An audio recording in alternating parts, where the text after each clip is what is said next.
नमस्कार दोस्तों, स्वागत है एक बार फिर से आप सभी का माई स्मार्ट बिहार के इस यूट्यूब चैनल में। दोस्तों, अगर आपने अभी तक इस चैनल को सब्सक्राइब नहीं किया तो सब्सक्राइब कर लीजिए कि आपको बिहार की डेली ब्रेकिंग न्यूज एक सुबह मिलती रहे। तो दोस्तों, बिना समय गवाए खबरों की ओर चलते हैं। जातीय जनगणना पर दिल्ली तक दौड़ रहे मुख्यमंत्री नीतीश कुमार के मंत्री नीरज सिंह बबलू ने सोमवार को बड़ी मांग कर दी है। वन एवं पर्यावरण मंत्री ने कहा कि मुख्यमंत्री को जातीय जनगणना से पहले जनसंख्या नियंत्रण कानून बनाने पर काम करना चाहिए और उन्होंने बढ़ती जनसंख्या पर चिंता जताते हुए कहा कि भाजपा मुख्यमंत्री से इस पर लिखित मांग रखने पर विचार कर सकती है। दोस्तों, पटना के छोटे अयांश को बिहार सरकार इलाज में मदद नहीं कर सकती है। मुख्यमंत्री नीतीश कुमार ने इससे साफ इनकार कर दिया है और सोमवार को जनता दरबार के बाद उन्होंने कहा कि सरकार की ऐसी कोई स्कीम नहीं है जिससे अयांश को इलाज के लिए इतनी बड़ी राशि दी जाए। सब लोग मदद कर रहे हैं, हम लोग भी मदद करेंगे। पटना का रहने वाला 10 माह का अयांश दुर्लभ बीमारी स्पाइनल मस्कुलर एट्रोफी से जूझ रहा और ऐसा नहीं है कि इस बीमारी का कोई इलाज नहीं है और उसके इलाज के लिए 16 करोड़ रुपए की एक इंजेक्शन जरूर है। अगली खबर, central board of secondary education के 10वीं और 12वीं के मार्क्स ने असंतुष्ट स्टूडेंट के लिए राहत भरी खबर है। बोर्ड ने नोटिफिकेशन जारी कर कहा कि ऐसे स्टूडेंट जो अपने मार्क्स को लेकर नाखुश हैं वो मार्क्स वेरिफिकेशन के लिए रजिस्ट्रेशन करा सकेंगे। आवेदन प्रक्रिया 12 अगस्त तक जारी रहेगी। वहीं बोर्ड को 14 अगस्त तक सभी समस्याओं का निवारण करना होगा। समस्याओं के समाधान के लिए कमेटी का गठन भी किया जाएगा। दोस्तों, बिहार में उद्योग की तरक्की के लिए नीति दर नीति बना रहे उद्योग मंत्री शाहनवाज हुसैन फिल्मी कहानियों से परेशान हैं। फिल्मों में विलेन का रोल निभा रहे बिहारी कैरेक्टर अब उन्हें असल जीवन में परेशान करने लगे। उनका कहना है कि बिहार में निवेश के लिए मन बनाने वाले निवेशक फिल्मों के कारण बिहार की नकारात्मक छवि लिए बैठे हैं और इसलिए बिहार का उद्योग पटरी पर नहीं आ रहा। अगली खबर, बिहार में शिक्षा विभाग के फरमान को पूरा करने की कोशिश कर रहे मास्टर जी पर कार्रवाई हो गई। खुलेआम बोरा बेचने पर उनको निलंबित कर दिया गया। इस कार्रवाई के बाद से सरकार के साथ साथ विभाग की आलोचना भी शुरू हो गई। दरअसल कटिहार के कदवा सोनौली बाजार में बोरा बेच रहे सरकारी स्कूल शिक्षक मोहम्मद तजीमुद्दीन की तस्वीरें खूब वायरल है। तजीमुद्दीन असल में शिक्षा विभाग के उस पत्र से नाराज थे जिसमें स्कूलों में पहुंचाए गए चावल के बोरे का हिसाब मांगा गया। अगली खबर, तो मुजफ्फरपुर में पिछले 2 दिनों में अलग अलग जगहों पर 3 हत्या और लूट व छिनतई की 2 घटनाएं हो चुकी है और पेट्रोल पंप पर अपने रिश्तेदार के साथ बाइक में तेल भरवाने के दौरान बाइक सवार अपराधियों ने महिला से रुपये से भरा बैग छीन लिया।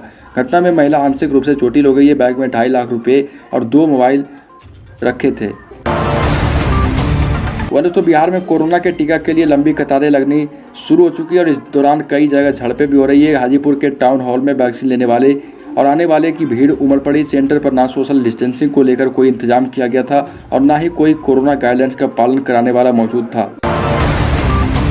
साथ ही दोस्तों, बारिश के मौसम में किसी का इंतकाल होना भी घर के लोगों के लिए दुश्वारियों से भरा समय होता है और खासकर यह समस्या तब और भी गंभीर हो जाती है जब जनाजे को लेकर नदी पार करना हो और कब्रिस्तान जाना हो और नदी के ऊपर पुल का दूर दूर तक नामो निशान ना हो। ऐसी विकट चुनौतियों के बीच जनाजे को तरफथीन करना किसी एडवेंचर से कम नहीं होता।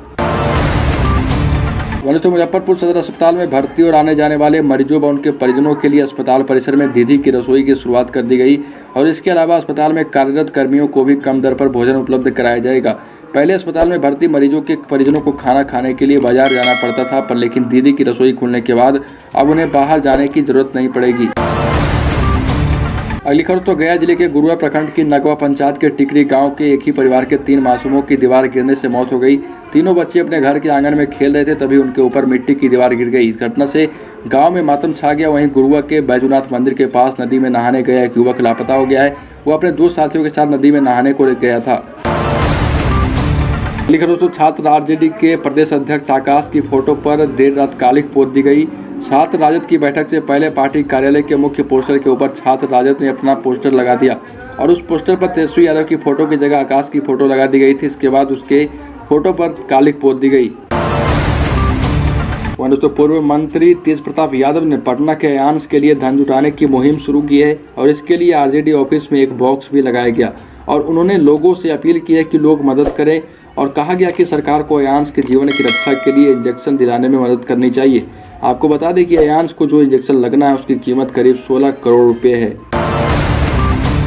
साथ ही दोस्तों, अगली खबर, सिवान से सिवान के मंडल कारा में शराब मामले में बंद हरियाणा के एक कैदी की मौत हो गई। इस संबंध में मंडल कारा अधीक्षक की ओर से नगर थाने में आवेदन देकर यूडी केस दर्ज कराया गया है।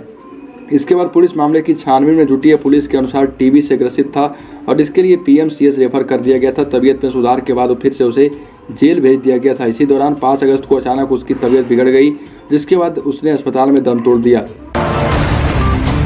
साथ ही दोस्तों, पेगासस जासूसी विवाद के बीच रक्षा मंत्रालय ने संसद में कहा कि स्पाईवेयर बेचने वाले इजरायली ग्रुप एनएसओ के साथ उसका कोई लेन देन नहीं है। भारत सहित कई देशों में लोगों के फोन की निगरानी के लिए इस ग्रुप के पेगासस सॉफ्टवेयर का इस्तेमाल होने के आरोप लगे थे।